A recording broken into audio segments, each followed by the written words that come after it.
You're nothing, Jon Snow. Got a theory, could be Barney. You never say thank you. That's what the money is for! Winter is coming. The danger. I am the one who knocks. I think A that I damn may fine be cup of coffee. the voice of my generation. Suit up! Bonjour les marshmallows et bienvenue dans PIC TV, le podcast qui décortique et analyse vos séries préférées. Je m'appelle Anaïs Bordage et à mes côtés se trouve la redoutable Marie Telling. Salut Marie. Je pensais que t'allais dire mon enquêtrice préférée. J'ai quand même deviné qui avait tué Laura Palmer. C'est vrai. Désolée. Je mérite ce titre. Cette semaine, on vous emmène en Californie, dans la ville de Neptune, où se déroule la série Veronica Mars, diffusée entre 2004 et 2007 et disponible actuellement sur Amazon Prime Video. C'est une série féministe, pleine d'esprit et qui a une place de choix dans notre panthéon personnel. Enfin, je pense que toi aussi, Marie. Oui. Et on n'est pas les seuls à être très très fans de Veronica Mars. Alors, comment expliquer le statut culte de la série ? A-t-elle bien vieilli depuis sa diffusion ? Et connaîtra-t-on un jour un meilleur couple que Love ? Je ne pense pas. Non. On vous dit tout dans cet épisode. Mais avant ça, le pic de la semaine. Marie, c'est quoi ton pic ? Mon pic, c'est un podcast que j'ai écouté cet été, qui est produit par France Inter, et donc que vous pourrez trouver sur les applis de podcast, mais aussi sur l'appli de Radio France, qui s'appelle Cléopâtre, le génie politique, qui est un podcast qui s'intéresse à la figure de Cléopâtre, et qui déconstruit tous les clichés autour de cette figure, qui montre comment, en fait, ce qu'on sait aujourd'hui et l'image qu'on a de Cléopâtre aujourd'hui est vraiment basée sur la propagande romaine de l'époque, qui était très anti-Cléopâtre. Et sur Monica Bellucci.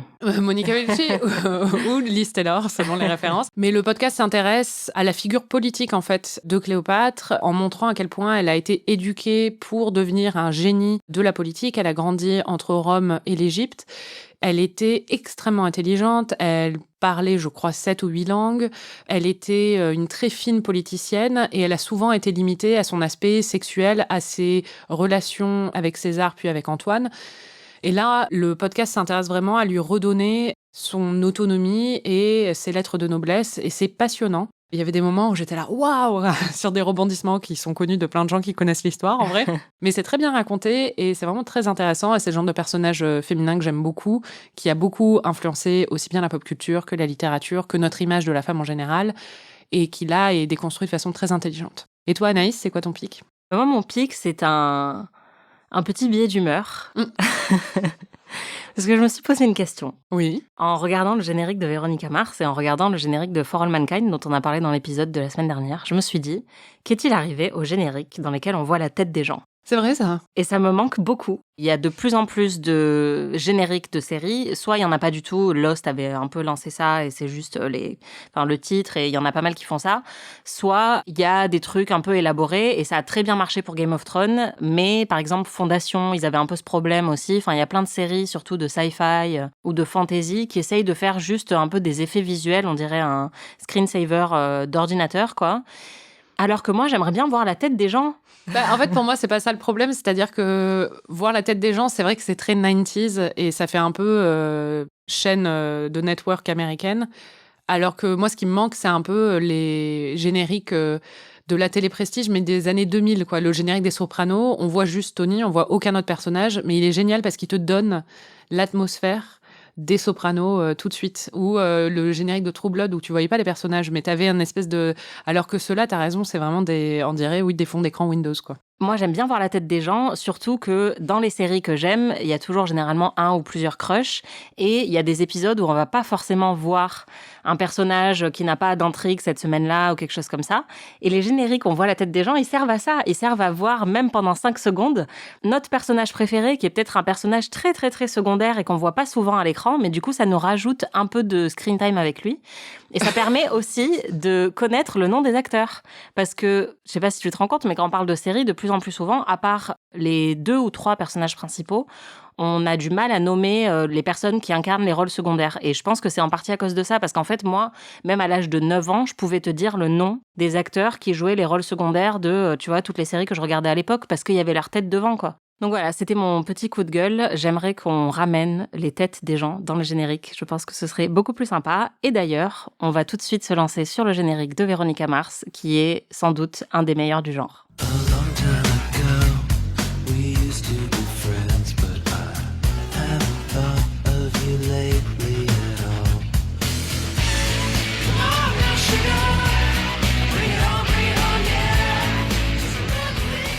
Vous entendez donc le générique de Véronica Mars, We Used to Be Friends, chanté par les Dandy Warhols, un vrai cultural reset pour ma part. Je les ai vus plusieurs fois en concert et à chaque fois j'étais « Ouais, Véronica Mars !»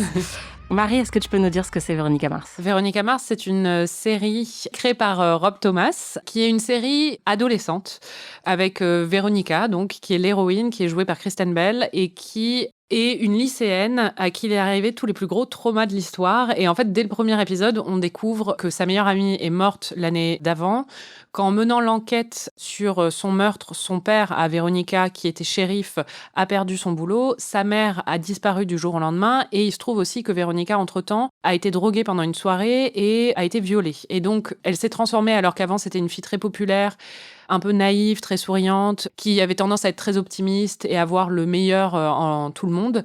Elle est devenue beaucoup plus indépendante, parce qu'elle a plus d'amis, la pauvre, mais aussi beaucoup plus coriace et acide dans son rapport au monde. Et en fait, elle travaille avec son père, qui est devenu détective privé, elle l'aide dans ses enquêtes, et elle est extrêmement débrouillarde. Et la série, le principe, c'est qu'elle mène des enquêtes sur le long cours, sur chaque saison. Donc la première saison, c'est vraiment sur le meurtre de son ami.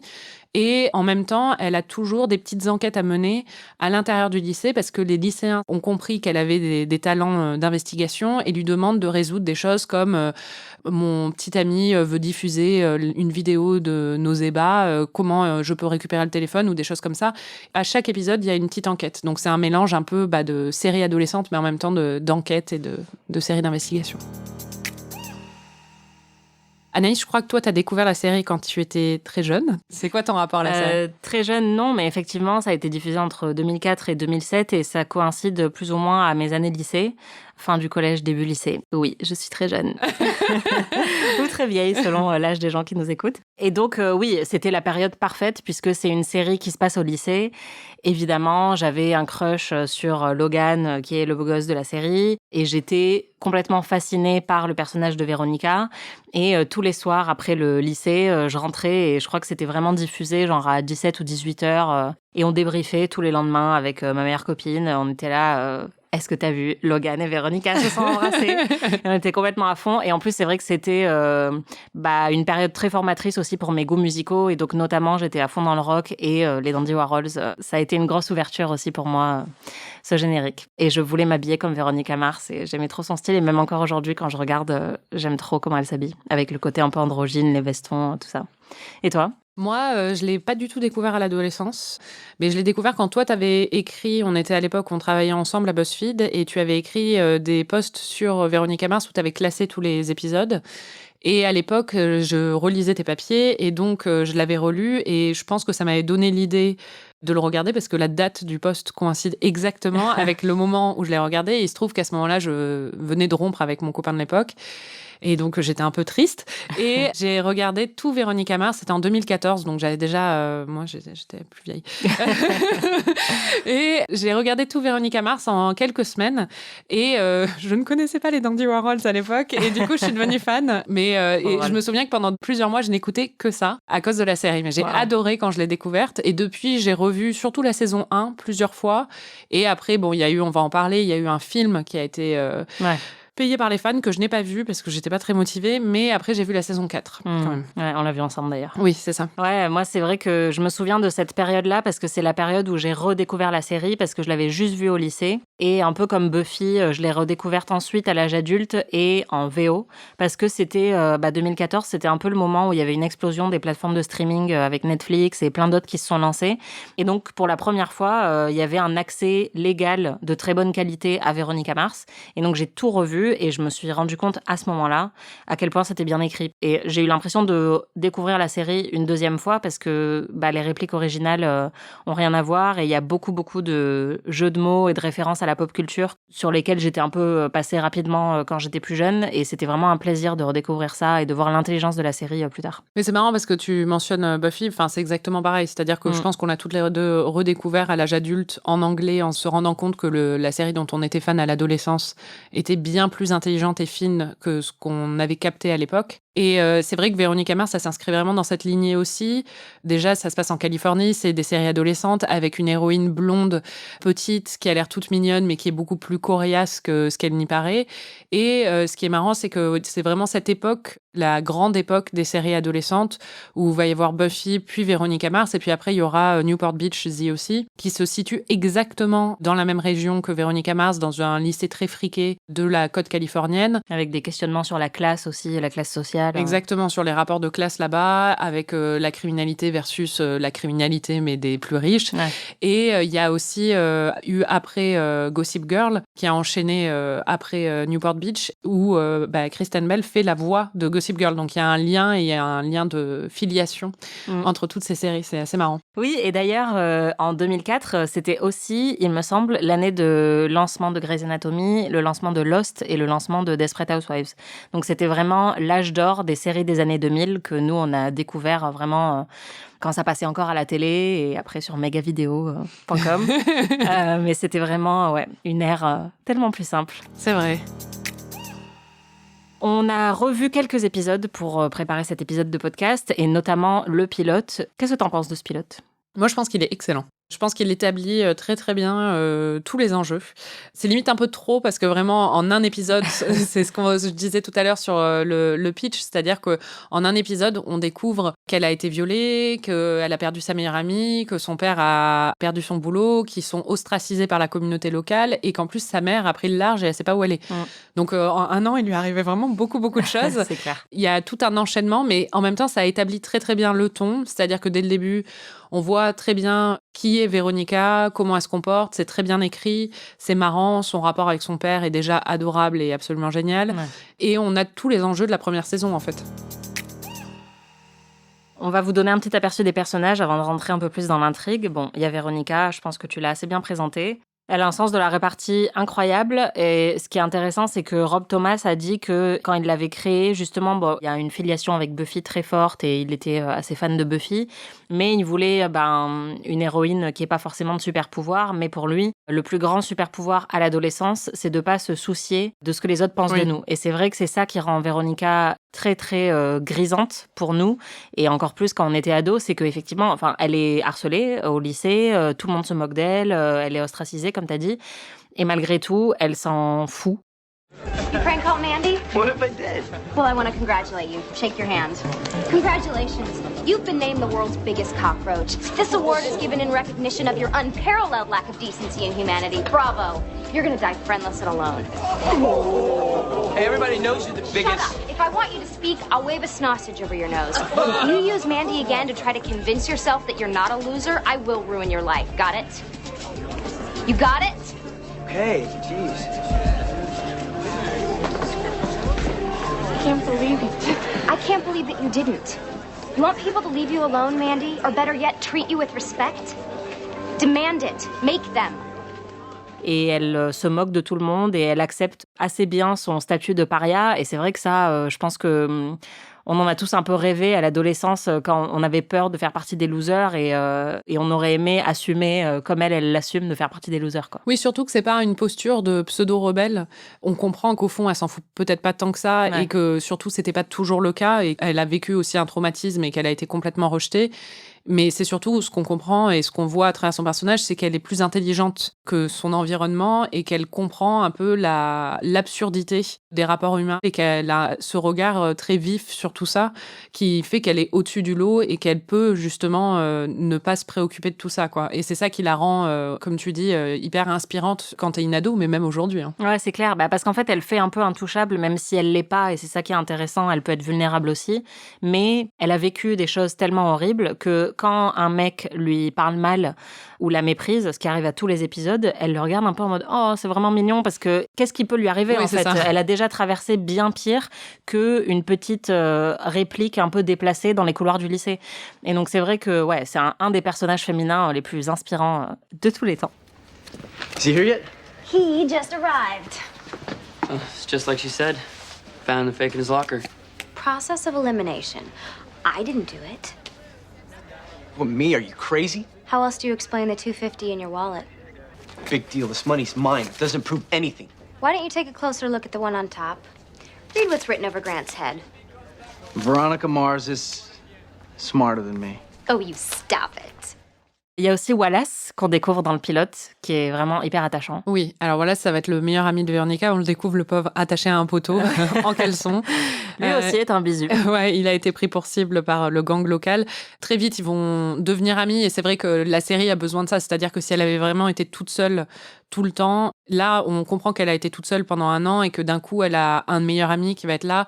Et Wallace adore Véronica. Il n'y a jamais aucune tension sexuelle entre eux, mais il y a vraiment une amitié très très forte. Ils ont un rapport un peu de frère et sœur, quoi. Et où il y a une confiance absolue entre les deux qui s'établit dès le début, où je pense qu'ils détectent tout de suite que l'autre personne est quelqu'un de très bien et qu'il vaut mieux être ami avec cette personne plutôt qu'être populaire. C'est pour ça aussi qu'il est très attachant. Et c'est hyper crucial ce que tu dis sur la confiance, parce que c'est un des trucs les plus frappants dans Véronica Mars, c'est qu'avec tout ce qu'elle a subi, elle ne fait plus confiance à personne. Et en particulier, elle est très très méfiante avec les hommes. Et il y a plusieurs moments vraiment bouleversants dans la série où elle pense qu'elle a été trahie par son père ou par Wallace ou par Logan, enfin des hommes auxquels elle tient. Et tout de suite, en fait, elle se ferme complètement à eux et elle coupe tous les liens parce qu'on sent qu'il y a un gros traumatisme. Et donc c'est vrai que Wallace, il joue ce rôle très important de soutien fidèle. Elle sait qu'elle peut lui faire une confiance aveugle et c'est vrai qu'on en a besoin parce qu'elle est quand même un peu toute seule à plein de moments. I owe you big time. I have my own reasons for doing it, trust me. Oh, no, you don't. You really think I'm gonna let you get away with that? That might play with the masses. But underneath that angry young woman show, there's a slightly less angry young woman who's just dying to bake me something. You're a marshmallow, Veronica Mars? En parlant de mecs auxquels on peut pas faire confiance, on a Duncan. Le pire qui de déjà s'appelle Duncan. Il a une tête de con. Voilà, il a vraiment une tête de con et c'est l'ex-petit ami de Véronica Mars, qui était aussi le frère de Lily, donc la meuf qui est morte. Et ils se sont séparés et il lui fait un peu des mous boudeuses depuis. Il est insupportable. Il est vraiment chiant et c'est un exemple de personnage qui a vraiment été... Enfin, le pauvre, c'est assez ingrat la manière dont il a été écrit aussi parce que c'est de pire en pire en fait. Enfin, il est insupportable avec tout le monde. Ouais, et puis parce qu'il est torturé. Bon, il a perdu sa sœur et tout, mais c'est vrai qu'on ne voit que le côté... Ça va, quoi. Non. Mais en vrai, c'est vraiment horrible ce qui lui est arrivé. Mais on ne voit que le côté, justement, boudeur et un peu chiant, quoi, du personnage. Il n'est pas du tout rock'n'roll. Il fait très gentil garçon propre, donc il n'est pas fun à regarder. Et en même temps, il a plein de problèmes. En fait, envie de lui dire arrête, quoi. Ouais, c'est ça. En fait, on apprend à un moment qu'il est épileptique et que à cause de ça, il fait des crises où après il se souvient plus de ce qu'il a fait et que ça le rend extrêmement violent avec des sautes d'humeur, etc. Et parfois la manière dont c'est utilisé dans la série est un peu limite et c'est vrai qu'en plus ça le rend très repoussant parce que parfois il pète des câbles, on sait pas pourquoi. Il fugue à 1 ou 2 reprises et à chaque fois j'étais là mais laissez-le partir, vraiment ne partez pas à sa recherche. Non, c'est ça. Et puis en plus il a un physique de petit garçon en fait qui a grandi trop vite. Enfin, il a vraiment qui a pris beaucoup de protéines. Oui, il fait footballeur américain, mais il a en même temps un visage assez poupon et du coup quand il fait ses crises, on dirait vraiment un petit garçon qui fait un petit caca nerveux. Comment s'appelle le mec qui a un accident dans le pilote de Friday Night Lights? Il lui ressemble exactement. Ouais, c'est exactement ça. Et c'est le même type de personnage. Ouais, exactement. Mais même Riley aussi, c'est le même type de personnage. Oui, c'est vrai. Buffy. C'est le mec un peu genre mignonné, mais qui devient très vite saoulant et qui tape des crises de nerfs tout le temps. Ouais, il fait vraiment genre nourri au grain, tu vois, enfin, dans une plaine américaine, mais qui en même temps est hyper relou, quoi. Et qui a pas énormément de profondeur, quoi. Non. Et c'est vrai que c'est un des rares cas, parce que sinon tous les autres personnages de Véronica Mars sont vraiment géniaux. Et il y a son meilleur ami, qui lui, pour le coup, est génial. Vous avez entendu les gloussements de Marie. Son meilleur ami, c'est Logan Echolls. Et Logan Echolls, il est très grand. Il est très mignon. En plus, enfin vraiment, la première fois que j'ai vu, j'étais whatever. Mais il est... Non, mais c'est inexplicable, en fait, pour moi. Ce mec, il y a une alchimie incompréhensible, un ingrédient secret dont je ne connais pas la source. Oh là là, et même en revoyant les épisodes, j'ai 32 ans. Et j'étais là, ah mon Dieu! C'est...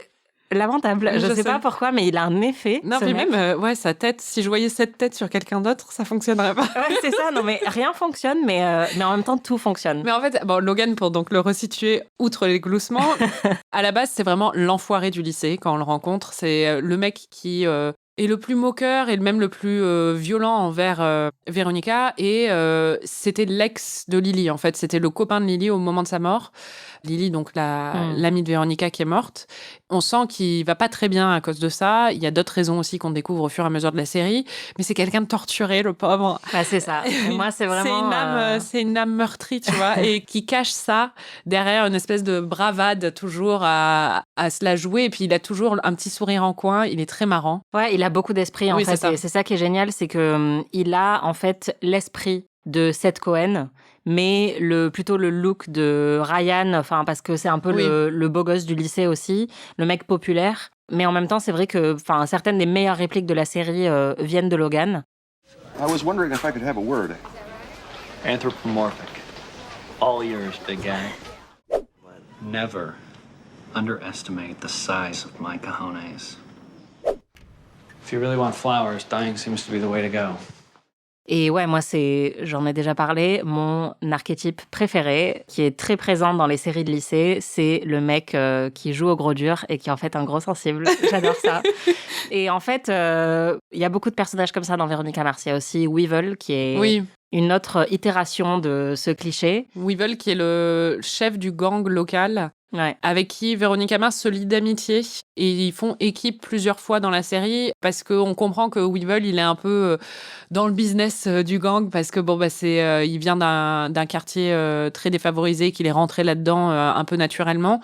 Mais il a un grand cœur. Et il s'occupe de sa grand-mère et tout. C'est ça. Moi, il vient tout le temps soutenir Véronica, et surtout quand elle a des emmerdes avec d'autres mecs, il est tout le temps là. Il est toujours... c'est un mec, au final, assez réglo. Et moi, une des scènes qui me brise le plus le cœur, c'est quand il se fait arrêter au moment de la remise des diplômes devant sa grand-mère. Et oh là là, ça, c'est vraiment... Mais ouais, Weevil, c'est un mec bien au fond. Ouais, il est génial.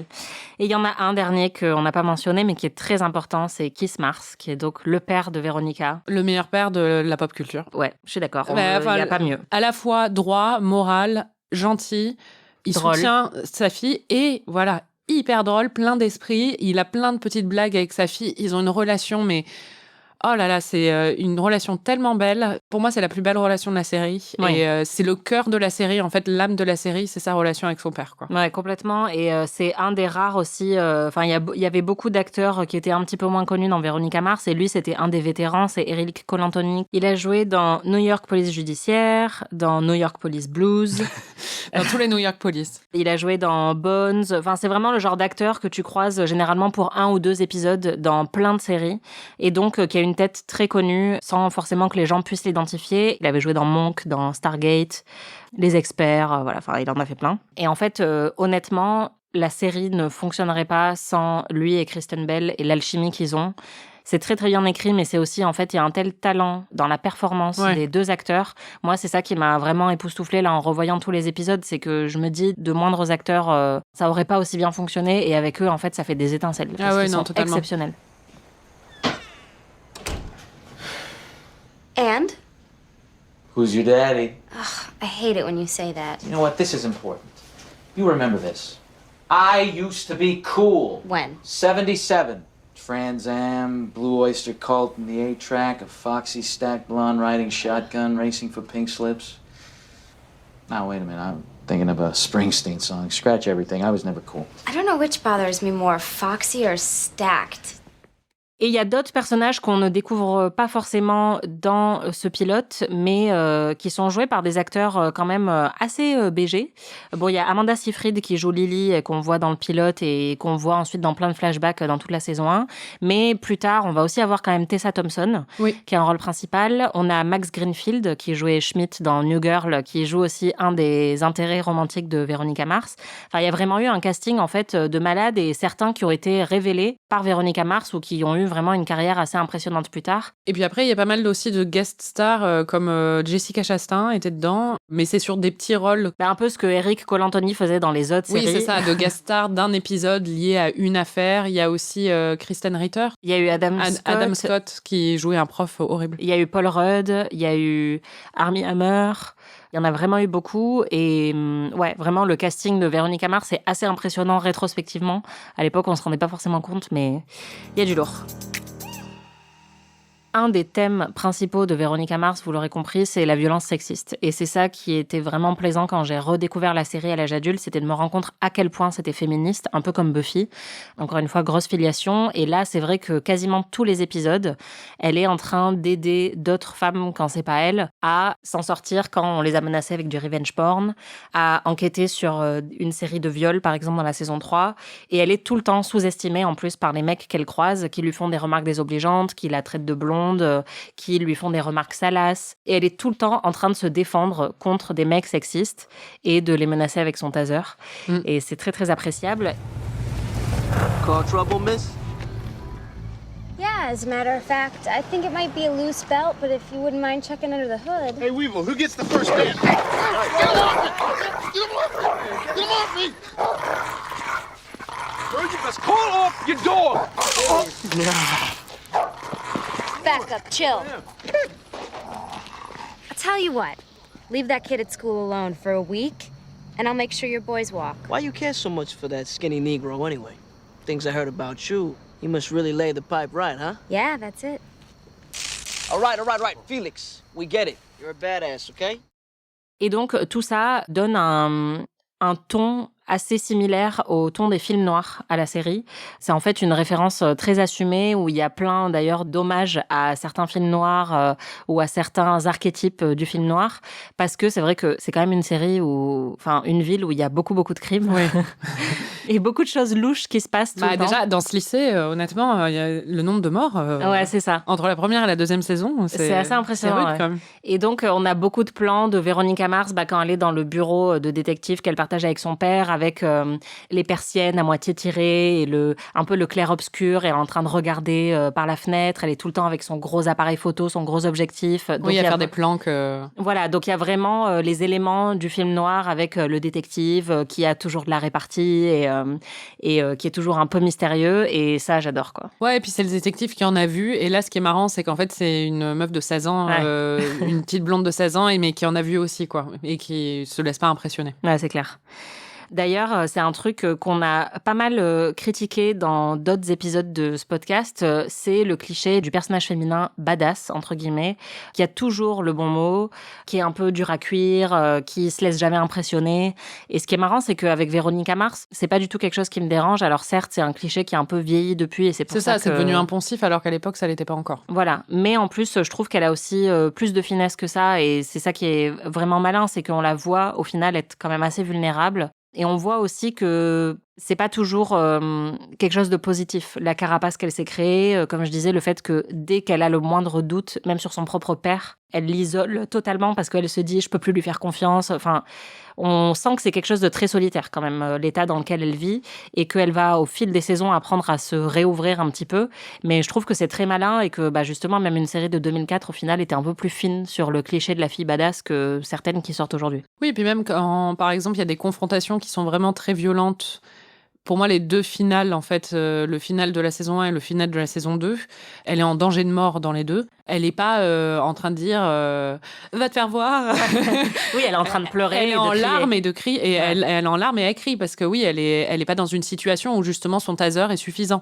Il y a quand même plein de situations où elle est ramenée à être très vulnérable et de toute façon, en plus, c'est une victime de viol. C'est quelqu'un qui a été très amoureuse, elle est encore, qui a eu le cœur brisé, et c'est plein de choses qui sont abordées et qui la rendent beaucoup plus intéressante. Enfin, je pense que de toute façon, le poncif de la meuf badass, c'est quand on le voit dans The Handmaid's Tale ou des trucs comme ça, où c'est tellement... il n'y a qu'un seul niveau de lecture, en fait, de ces personnages, et c'est tellement facile de tomber là-dedans.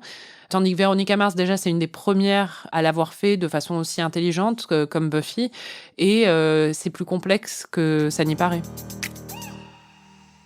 Mais heureusement, ça a l'air très sombre comme ça, mais il y a quand même un peu de légèreté. Et quelle légèreté. Et quelle légèreté. Le couple Véronica-Logan, ou Logan-Véronica, qui a été rebaptisé Love, est un des meilleurs couples de la pop culture et du petit écran.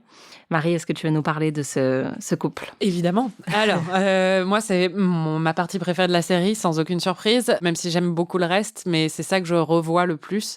Donc, Logan et Veronica sont des anciens amis qui étaient dans le même groupe, mais qui sont devenus complètement antagonistes au début de la saison 1. Mais au fur et à mesure, on sent quand même que Logan a du respect pour Veronica, qui commence à comprendre aussi que quand elle enquête sur la mort de Lily, elle est peut-être pas si loin du compte que ça et qu'en fait, elle a peut-être raison de continuer à enquêter. Et surtout, c'est le cliché dont tu parlais tout à l'heure, du bad boy au grand cœur. On découvre au fur et à mesure de la saison 1 que lui a énormément de vulnérabilité aussi. C'est-à-dire que il est battu par son père, qui est extrêmement abusif, et il va perdre sa mère. À travers ces épreuves, il va se rapprocher de Veronica, qui déjà va découvrir un autre aspect à la personnalité de Logan et qui va s'attacher à lui. Et en plus, elle va l'aider parce qu'il pense que sa mère n'est pas vraiment morte. Elle va l'aider à enquêter là-dessus et ils vont se rapprocher. Et dans l'épisode 18 de la saison 1, elle est en danger, ou en tout cas, elle pense être en danger. Elle est kidnappée, plus ou moins, à un moment où elle est au téléphone avec Logan et donc elle ne raccroche pas. Elle dit où elle va à voix haute pour qu'il puisse l'entendre. Et là, il vient. Et il faut un gros coup de poing au mec qui l'a kidnappée pour l'aider et pour la sauver. Et elle est tellement touchée après qu'elle l'embrasse. Ouais, c'est génial. Et c'est un des plus beaux moments de l'histoire de la télé. Ouais, non, franchement, moi, j'ai suivi les rebondissements de Love à l'époque. Mais il y a peu de couples qui m'ont autant... happé. Ouais, happé, enthousiasmé. Et vraiment, en fait, encore une fois... Tout repose sur l'alchimie. Les deux acteurs ont une super alchimie. Et comme tous les deux, c'est deux des personnages qui ont le plus de répartie, c'est juste génial quand ils sont ensemble. Yeah, Veronica Mars. No, Veronica V as in virgin. Look at you, all helpful. Hey, your pestiness being unleashed on Connor brings me joy. Annoy, tiny blonde one. Annoy like the wind. Any explanation? My day is complete. Veronica Mars has accused me of evil. Thanks for the ride. Does this mean you're gonna play nice now? Walk in front of the car, we'll see. You seem to care a bit what I think. Tell the truth, Veronica. Did you just sign up for newspapers so you could be around Duncan? Nope. I'm here so I can be closer to you. Le grand truc de Veronica et Logan, quand même, c'est qu'ils vont se séparer 48 000 fois dans cette série et se remettre ensemble. Mais en même temps, c'est toujours bien fait. Et même quand ils se séparent, il y a toujours des interactions entre eux. Et ça pétille. Ouais. Et c'est vrai, comme tu l'as dit, ils ont tellement de respect et d'admiration l'un pour l'autre que c'est hyper plaisant. Enfin, vraiment, on sent que c'est pas que de l'attirance purement physique, qu'il y a vraiment un... Ah, mais lui, il la regarde avec un regard, mais tellement rempli d'amour, d'affection et d'admiration. C'est-à-dire que vraiment, une fois qu'il a passé le cap et arrêté d'être un gros connard, c'est la number one à ses yeux. Et d'ailleurs, je pense que on a une scène culte en commun sur Logan et Veronica. Bon, tout le monde là en commun. C'est dans la saison 2, ils ont rompu et elle va à une soirée, à un faux bal de promo chez lui. Il est bourré et il commence à lui dire... I thought our story was epic, you know? You and me. Epic how? Spanning years and continents. Lives ruined, bloodshed. Epic. Je pensais que notre histoire était épique, qu'elle ruinerait des vies, qu'elle dépasserait des continents, que du sang coulerait, etc. Et Veronica lui dit « Mais tu penses vraiment qu'une relation, ça devrait être si dur que ça ?» Et il lui dit No one writes songs about the ones that come easy. Bah, personne n'écrit des chansons d'amour sur celles qui se passent bien. Oui. C'est trop beau. Mais après, il va coucher avec Charisma Carpenter, une autre guest star qui revient beaucoup, Cordelia de Buffy. Tout à fait. On a aussi regardé le final pour préparer cet épisode. Et là, pour le coup, je dois dire que c'est un des moins bons finals de série de tous les temps. C'est pas un mauvais épisode, mais en tant que final... C'est pas un final. Voilà, ça marche pas du tout. Mais d'ailleurs, c'était pas un final, en fait, c'est ça, non ? C'est ça. En fait, ce qu'il faut savoir, c'est que la série était déjà en danger après ses 2 premières saisons. Il y a eu une très grande campagne de fans pour que la série soit renouvelée, et elle l'a été pour une saison 3.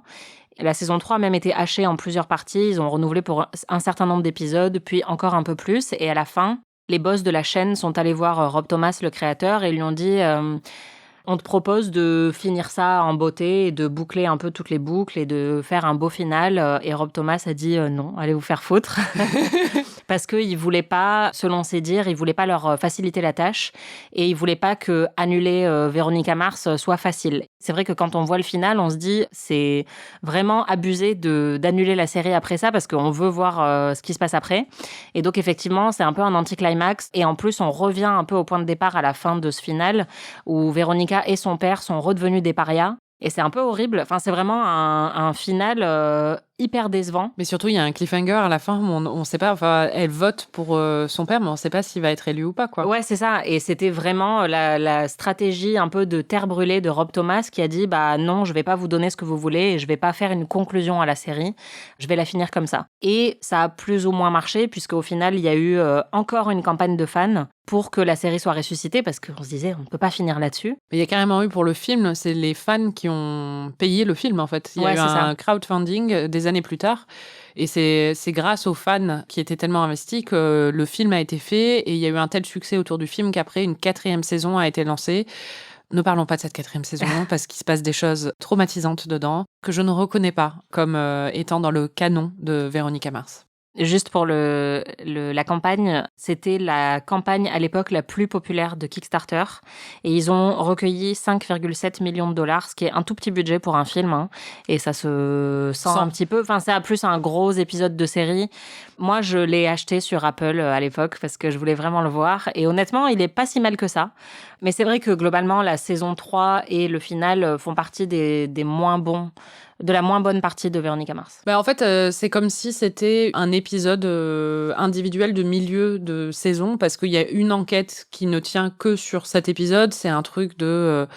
je sais même plus, enfin, je l'ai vu hier, je m'en souviens même plus. Enfin, ouais. C'est un truc où je sais qu'elle prend le disque dur externe du père de Duncan. Ah oui, voilà. C'est sur une fraternité secrète. Oui, voilà, un truc comme ça. Mais je me souviens même plus comment ça... Ah oui, parce qu'il y a une vidéo qui sort d'elle, et encore une fois, bah, toujours le thème. Ouais, un truc de revenge porn. Voilà, un truc de revenge porn où elle a été filmée à son insu alors qu'elle couchait avec son mec, et ça a été diffusé à toute la fac. Et c'est ça, en fait, l'histoire du final. Et Logan tabasse tout le monde. Bon, c'est un peu problématique, voilà, mais elle-même, macho, mais en fait, elle lui fait remarquer. C'est-à-dire que c'est ça le truc à chaque fois, c'est que il tabasse d'abord son mec à elle, qui pense que c'est lui qui l'a fait, et après il tabasse le mec qui l'a vraiment fait. Et surtout, le moment où c'est assez romantique, c'est qu'il va pour le tabasser. Et elle lui dit non, le fais pas. Ce mec est hyper connecté et en fait, je m'attaque pas à lui parce que il est dangereux. Et Logan lui dit ah oui d'accord, ok. Ils ont une conversation. La conversation se finit et Logan se jette sur le mec et le fracasse. Elle le regarde avec énormément d'affection et de reconnaissance, alors qu'elle lui avait dit 5 minutes plus tôt qu'elle en avait marre qu'il tabasse des gens pour elle, quoi. Ce que je peux comprendre. Mais oui, la saison 3 était quand même moins bonne et bah, c'est vrai que la série n'avait pas des super audiences malgré son énorme réseau de fans. Et donc, il y a eu un changement entre la 2 et la 3. La 3 n'était même pas censée se produire à la base. Et en plus, il y a eu un changement de chaîne. Donc, les deux chaînes ont fusionné. Il y avait The WB et UPN, qui ont été les deux chaînes aussi qui ont accueilli Buffy. Et ensuite, pour la dernière année de Véronica Mars, elles ont fusionné et ça a créé The CW, qui est devenu depuis la chaîne de référence des séries adolescentes. Et qui d'ailleurs a annoncé récemment, un nouveau patron a dit qu'ils allaient arrêter parce que leur public était des hommes en moyenne de 60 ans. Et du coup, j'ai envie de dire, bah, peut-être que tous ces hommes adoraient les frères Scott. Et qui êtes-vous pour juger leur goût? C'est clair. Voilà. Mais ce qui est intéressant après, c'est qu'il y a eu une super série dont on a déjà parlé dans ce podcast, qui a été faite par Rob Thomas aussi, et où on retrouve une grande partie du casting. C'est Party Down, qui est une comédie complètement. C'est un genre totalement différent. C'est sur une équipe de serveurs, de traiteurs qui... font des mariages ou des célébrations et en fait on les suit. Ils sont tous des acteurs oui, des acteurs ratés à Hollywood. Et il y a Adam Scott dedans avant Parks and Rec et donc après son apparition dans Véronica Mars. Et d'ailleurs c'est une running joke entre Kristen Bell et lui parce qu'il joue toujours des gens qui s'opposent parce que Kristen Bell est une guest star dans Party Down et à chaque fois qu'ils sont dans une série ensemble, ils se détestent. Ils se détestent, voilà. Ouais. Alors qu'ils sont très amis apparemment dans la vraie vie. Il y a celui qui jouait Dick Casablancas aussi dans Véronica Mars. Ryan Hansen. Voilà. Qui est très pote d'ailleurs, je crois, avec Kristen Bell aussi. C'est un de ses meilleurs amis. Ouais. Et qui est aussi dans la saison 4. Et il y a aussi Ken Marino qui joue le patron dans Party Down et qui jouait de Vinny dans Véronica Mars. Voilà, qui est très bon pour les rôles de clown en fait. Et ouais, de neuneu un peu. Ouais. Voilà. Et on recommande aussi. Ah oui, vraiment, regardez Party Down.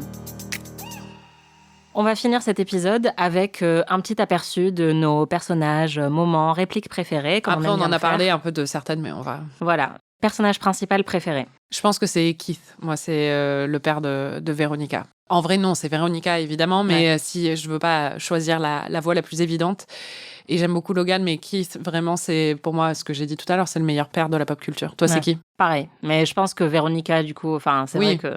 Elle est quand même incontournable. Personnage secondaire préféré? Je crois qu'on a le même aussi. J'en ai deux, moi, en vrai. Okay. J'ai Cliff, qui est un avocat extrêmement séduisant. C'est mon daddy. C'est vraiment mon daddy. Et il fait partie, en fait, des personnages qui sont des mecs bien dans la série, mais qui, en même temps, sont pas des... Mais qui est en même temps très moqueur et qui a un côté un peu... Au début, on se rend pas forcément compte. Enfin, on sait qu'il est sympa et qu'il est inoffensif, mais en même temps, il est pas non plus mou du genou, quoi. Non, c'est ça, exactement. C'est pas un Duncan. Et il a un côté très marrant et très vif aussi. Donc, je l'aime beaucoup. Et il a une voix très profonde. Et il est très sexy. Et c'est vrai que, moi, je le trouvais très marrant quand j'étais adolescente. Et maintenant, à mon âge, Cliff, appelle-moi, quoi. Et l'autre, le deuxième, c'est Dick Casablancas, qui est en même temps une horrible personne, mais qui me fait beaucoup rire et qui a des moments aussi de vulnérabilité qui sont assez touchantes dans la série, mais qui juste est le plus divertissant de tous, quoi. Il est tellement con. Et Ryan Hansen est tellement drôle. Et si vous voyez Luke dans The O.C., c'est exactement le même prototype de personnage. C'est le blond débile, qui est du coup un peu cruel, qui va pas hésiter à harceler parfois ses camarades de classe. Ou son frère. Voilà, mais qui est un peu inoffensif au final et effectivement très touchant. C'est vrai que je l'adore. Pire personnage? C'est Duncan. C'est Duncan, sans hésitation, même si j'avoue que Beaver, son frère... Enfin, le frère de Dick, du coup. Oui, le frère de Dick. Il a plus de niveau de lecture, parce que Beaver, c'est quelqu'un qui a été abusé dans son enfance par son coach. C'est quelqu'un aussi qui a été torturé au quotidien par son frère, quand même, mais qui est horrible au final, et qui est criminel, et qui va commettre certains des pires crimes de toute la série. Mais je le trouve, vraiment, Duncan, il est juste chiant, en fait, tu vois. Oui, non, Duncan, il est horrible. Vraiment, il n'y a pas photo. Et honnêtement, Lily, je la déteste un peu aussi. Elle est morte, mais vraiment, she ain't no Laura Palmer. Hein. Elle est vraiment relou dans les flashbacks à chaque fois. Ouais, mais moi, elle me fait marrer, je sais pas. C'est une connasse, quoi, mais elle est marrante. Ta scène préférée? Ma scène préférée, je crois que c'est le premier baiser. Enfin, c'est celle que j'ai vue le plus. C'est vraiment le moment parce qu'en fait, elle lui fait un petit smack, un peu de reconnaissance, et il a l'air complètement genre sur le cul. Et elle aussi, elle a l'air un peu surprise par son propre Exactement. acte. Et elle commence à s'éloigner et il l'attrape et il l'embrasse. Et c'est vraiment, j'aime beaucoup cette scène. Toi, c'est quoi? C'est la scène des toilettes. Du coup, c'est après cet épisode-là du premier baiser. C'est le premier épisode où Love est officiellement ensemble, même s'ils se cachent de tout le monde. Et donc, entre les cours, ils se retrouvent dans les toilettes des filles pour se faire des grosses sessions de roulage de pelle. Et il y a cette scène où vraiment, en fait, ils font que ça pendant 1 minute, que s'embrasser, et c'est trop bien. J'avoue, à chaque fois que je revois Véronica Mars, j'ai tendance à sauter les épisodes du milieu de la saison 1. Je regarde le début et après, je vais direct à l'épisode 15 quand ça commence à monter la tension entre eux. Pareil. Et vraiment, la scène des toilettes, je ne la loupe jamais. C'est très important. Ta réplique préférée? Il y en a énormément de Véronica qui sont très drôles, mais c'est celle dont on a parlé tout à l'heure, c'est le petit discours de Logan. Je pensais que notre amour était épique. Ouais. Moi, c'est rentré dans les annales de la télé, quoi. Ouais, c'est ça. Et vraiment, je me souviens, même en VF, c'est sans doute la seule réplique en VF qui m'a marquée. C'est-à-dire que toutes les autres, maintenant, ça a été remplacé par mon expérience de la série en VO. Mais à l'âge de 16 ans, quand Logan dit « Je pensais que notre histoire était épique », ça m'a terrassée, quoi. Voilà, merci Logan. Et j'avoue aussi que j'aime bien quand Véronica dit « I hope we're still friends after I taser you. » J'espère qu'on sera toujours amis une fois que je t'aurai tasé. Oui. On va finir avec un petit exercice qu'on aime bien faire de temps en temps. C'est choisir une équipe avec les personnages de la série. Et donc là, on s'est dit qu'on aimerait bien, par exemple, si on devait nommer un gouvernement, piocher certains des personnages de Véronica Mars. Bon, je commence avec Cliff, ministre de... Ah ouais, d'accord. Ministre de l'Intérieur, parce que je voudrais qu'il administre mon intérieur. Of course. Moi, je pense que je choisirais Kiss Mars parce que je pense que c'est le plus compétent. Qui tu choisis ensuite? Ensuite, Logan. Je le mets aux armées parce qu'il est très très beau dans un uniforme. Donc, t'as pris Cliff et Logan? Ouais, pour l'instant, j'ai pas beaucoup de parité. T'as juste une team beau gosse, en fait, quoi. C'est ça. Je pense que je prendrais Véronica en 2 parce que moi je prends les plus compétents. Toi tu prends les plus beaux, moi je prends les plus compétents. Je pense que si on veut s'en sortir, on a besoin d'eux, tu vois. Ensuite, je prends Dick Casablancas. Ton gouvernement, ça va pas du tout aller, en fait. C'est le ministre du fun, tu vois. Ouais. Je sais pas, t'as vu qui on a à l'heure actuelle ? C'est vrai. J'aime bien Jackie. Je pense qu'elle, je la prendrais aussi. Bon, j'adore Tessa Thompson et elle est vraiment bien dans Véronica Mars. Je pense qu'elle pourrait faire de belles choses. Bon, je vais prendre... J'allais prendre Mac pour avoir une meuf, mais en vrai, elle m'énerve un peu. Du coup, je vais prendre la meuf jouée par Charisma Carpenter pour juste continuer dans le désastre de ce gouvernement. Waouh. Et on n'a pas trop parlé de Pease, le pauvre, qui est franchement... il n'est pas à la hauteur de Logan, mais il est quand même sympa. Il est marrant. sympa. Et puis, c'est pas un Riley, pour le coup. Ouais, c'est ça. Et moi, je dois avouer que quand j'étais ado, je trouvais qu'il faisait bien l'affaire... C'était un triangle amoureux crédible, en fait, entre les trois. C'est un gentil, quoi. Ouais, voilà. Bon, je pense qu'on va s'arrêter là, puisqu'on n'a pas trop d'autres idées. Moi, mon gouvernement s'est écroulé au bout de 2 jours. Donc... c'est ça. Le tien, par contre, c'est l'avenir de la République. C'était PIC TV. Merci, Marie. Merci, Anaïs. Et merci, les Pikies, de nous écouter toutes les semaines. Vous pouvez retrouver tous les épisodes de PIC TV sur Slate Audio ou sur votre appli de podcast préféré. On se retrouve la semaine prochaine pour un nouvel épisode. En attendant, si vous avez aimé ce podcast, parlez-en autour de vous. N'hésitez pas à nous mettre 5 étoiles et un petit commentaire. Et on se retrouve très vite. Salut! PIC TV est un podcast d'Anaïs Bordage et Marie Telling, produit et réalisé par Slate.fr sous la direction de Christophe Caron et Benjamin Ours. Production éditoriale, réalisation et montage, Aurélie Rodriguez.